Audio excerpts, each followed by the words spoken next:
नमस्कार साथियों, आप सबका पुनः स्वागत है श्रद्धा एस्ट्रो ज्योतिष में। आज हम लोग कवर करने वाले हैं अगर सूर्य हमारे दशम भाव में आ जाते हैं तो उसका क्या फल होगा। इससे पहले हम लोगों ने सूर्य के अलग अलग 9 भावों में चर्चा की है मिथुन लग्न में। तो आइए शुरुआत करते हैं। मेरा नाम है इंजीनियर सनत कुमार वाजपेयी और मुझे 15 सालों का एक्सपीरियंस है साइंस एंड एस्ट्रोलॉजी का।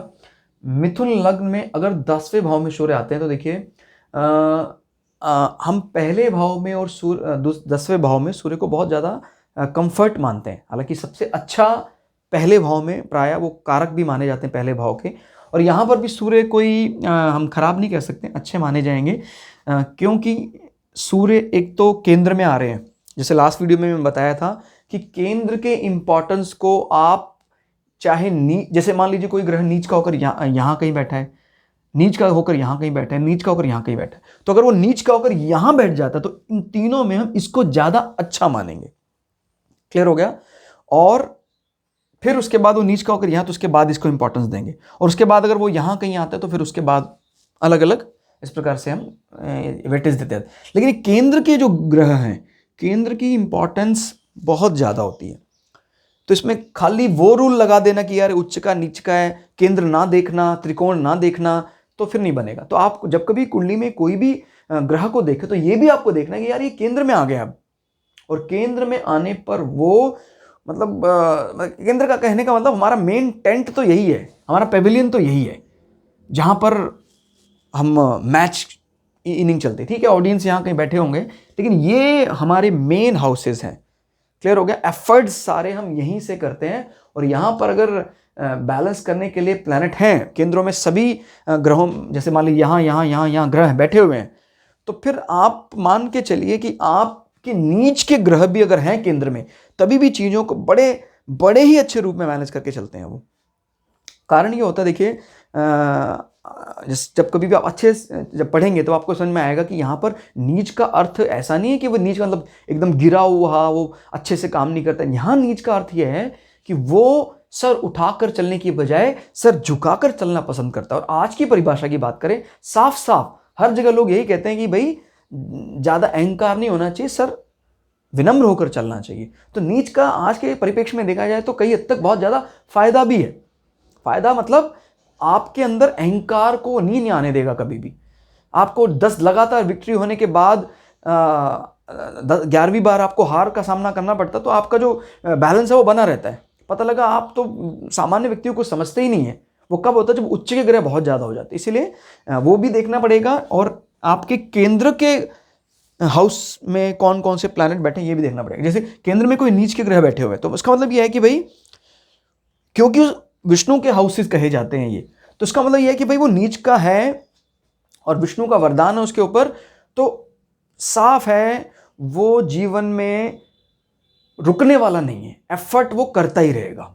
उसको भगवान विष्णु का आशीष है और वो जीवन के एकदम लोअर लेवल से शुरुआत करेगा और हाईएस्ट लेवल तक चलता चलाएगा, फिर भी उसको कभी भी अहंकार परेशान नहीं करेगा। ये दम है केंद्र हाउसेस में। केंद्र में इतना बड़ा बल है। तो अब सूर्य केंद्र में आ गए हैं और भी कई ग्रह अगर आ जाते हैं तो फिर तो सोने में सुहागा हो जाता है। और सूर्य आपको पता है कुंडली के राजा हैं, आत्मा कारक हैं। और अभी यहाँ पर अभी अपने मित्र या कहीं अपने गुरु के घर बैठे हुए हैं। तो इसका मतलब होता है कि उसके कर्म में, उसके प्रोफाइल में कहीं ना कहीं, क्योंकि बृहस्पति का जो काम है वो कुछ गुरु से संबंधित है, टीचिंग लाइन से संबंधित है। और आपका कोई भी इंस्ट्रक्टर, समझाने वाले, कोई ऐसे मैनेजर जहाँ पर बोलचाल का ज़्यादा काम होता है, इस प्रकार का काम है। और बृहस्पति के 2 नेचर होते हैं, 9 और 12। देखो 9 वाला नेचर कैसा होता है? थोड़ा सा क्षत्रिय गुण प्रधान।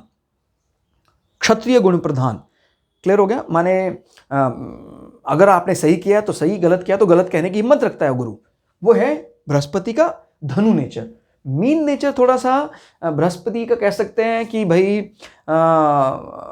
बृहस्पति का थोड़ा रोमांटिक फेस भी आप कह सकते हैं। भाई वो अपने आप को थोड़ा इनफॉर्मल करना, हंसी मजाक भी पसंद करते हैं। वो हैं चीज़ों को थोड़ा अलग ढंग से भी देखना चाहते हैं कि भाई अब हम इनफॉर्मल गए हैं घूमने के लिए, अब हम बार बार इन चीज़ों पे नहीं अभी उलझना चाहते हैं। लेकिन स्टिल हमें भूलना नहीं चाहिए कि बृहस्पति का सात्विक नेचर यहाँ नहीं खोने वाला है आपको।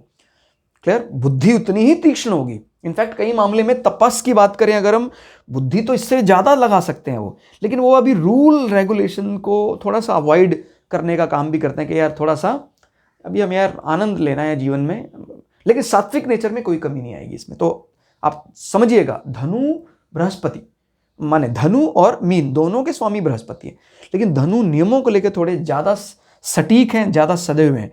बृहस्पति का जो मीन वाला हाउस है तो उसमें वो नियम का पालन करते हैं सात्विक स्वभाव से, लेकिन थोड़ा थोड़ा आनंद की मुद्रा में रहते हैं। ठीक है, तो और ये कालपुरुषी कुंडली में आपको पता है 12वां भाव हमारे व्यय का भाव है, इसलिए वो अगर बृहस्पति ठीक है तो समझदारी पूर्ण रवैया खर्च में दिखाते हैं वो, और खर्च आदमी करता है, इसका मतलब क्या है, वो थोड़ा माया को समझना चाहता है। अगर हम उस परिप्रेक्ष्य में बात करें, बुद्धि की परिप्रेक्ष्य में बात करें, वो बृहस्पति के जरिए माया को समझना चाहता है। मतलब वो आपने कई चीज़ें खरीदी हैं, ये आपने लिया वो लिया है, अगर उसमें बृहस्पति का संपुट आ जाता है तो आप उस खर्च में भी एक बुद्धिमानी दिखाते हैं। तो ये थोड़ा सा उस एंगल से देखना है आपको इस चीज़ को कि ये कौन सा फेज़ है। अब इसमें सूर्य जो दृष्टि कर रहे हैं वो चौथे भाव में कर रहे हैं, और चौथा भाव आपका आपके मकान का भाव है, आपके सुख का भाव है, आपका वाहन का भाव है, आपके माता का भाव है। तो इन चीज़ों को ये बढ़ाएंगे अब, क्योंकि मित्र का भाव है, बुध इसके स्वामी है। और कन्या, मैंने बताया कन्या और मिथुन में से ज़्यादा फेवरेट है बुध को मिथुन, नॉट मिथुन, कन्या। क्लियर हो गया? Virgo, clear. जो एक लड़की है जिसकी विवाह नहीं हुआ है, याद रखिएगा कोई महिला नहीं है, ठीक है, जिसका विवाह नहीं हुआ, और वो बड़ी नियमों की पक्की है, ब्रह्मचर्य व्रत का पालन करती है, तो सूर्य को वो प्रिय है। तो सूर्य अपनी दृष्टि से अपने ना सिर्फ घर को, वाहन को, मातृ सुख को बढ़ाते हैं। क्लियर, ठीक है। और यहाँ पर सूर्य का बैठना एक चीज़ और इंगित करता है कि अपने जो पिता के भाव से दूसरे घर में बैठ जाते हो।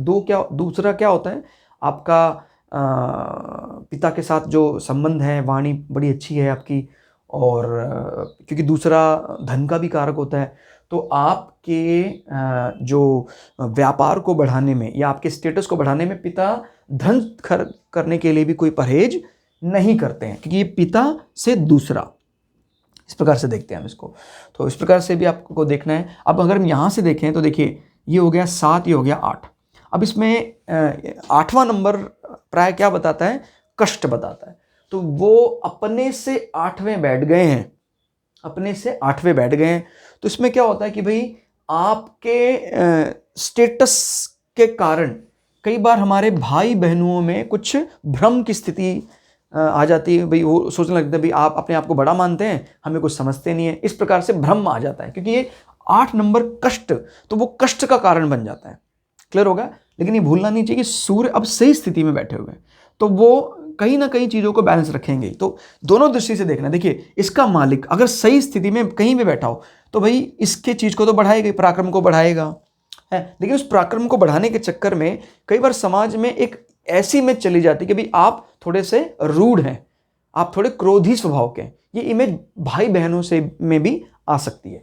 तो ये बात तय है हमेशा। लेकिन ये जरूर देखना आपको कि कोई ग्रह जहां बैठा है वो शत्रु भाव है या वो मित्र भाव है। अब देखो, जहां बैठा है वो मित्र भाव है, इसमें कोई दो राय नहीं है कि वो ओवरऑल चीज के लिए अच्छा ही होगा। लेकिन अगर हम यहां से गिनते हैं 1 2 3 4 5 6 7 8 नंबर, क्योंकि कष्ट, मृत्यु और इस प्रकार की चीजें, हिडन सीक्रेट्स, इस प्रकार की चीजों को जन्म देता है। तो फिर यही बात यहां आती है कि भाई जो ये संबंध है भाई बहनों का, सिबलिंग्स का, और या इसको जैसे मर्जी आप कनेक्ट करें। अब धीरे धीरे कुंडलियां जब देखेंगे तो अपने आप पता लगने लग जाएगा ये पराक्रम का, तो उसमें कहीं ना कहीं हिडन सीक्रेट्स वाली बात आ रही है, कुछ छुपाने वाली बात आ रही है। तो फिर वो एक अनावश्यक टेंशन को भी जन्म दे सकता है। लेकिन ओवरऑल आपके लिए वो प्रभाव खराब नहीं कर पाएगा, क्योंकि सूर्य मित्र के यहाँ बैठा है, और कहीं बृहस्पति स्वयं भी यहाँ बैठ जाए तो फिर तो वारे न्यारे हो जाएंगे। और बुध भी यहाँ बैठे तो बुध आदित्य योग आ जाएगा। क्लियर? बट इसमें दिक्कत है, अगर बुध यहाँ बैठते तो बुध यहाँ नीच के माने जाते हैं, तो बुध का यहाँ बैठने की बजाय यहाँ बैठना अच्छा होगा। अगर बुध यहाँ बैठ भी जाते हैं, बुध आदित्य योग का फल आपको मिलेगा, 100% मिलेगा। केंद्र भाव है, उसमें कोई दो राय नहीं है। साथ में यहीं अगर बृहस्पति बैठ जाए तो वो नीच भंग राज योग में बदल जाएगा। ठीक हो गया। यानी बुध का नीच में बैठकर उच्च के समान फल देना, और ओवरऑल सबसे ज्यादा ताकतवर होता है नीच भंग राज योग। क्लियर?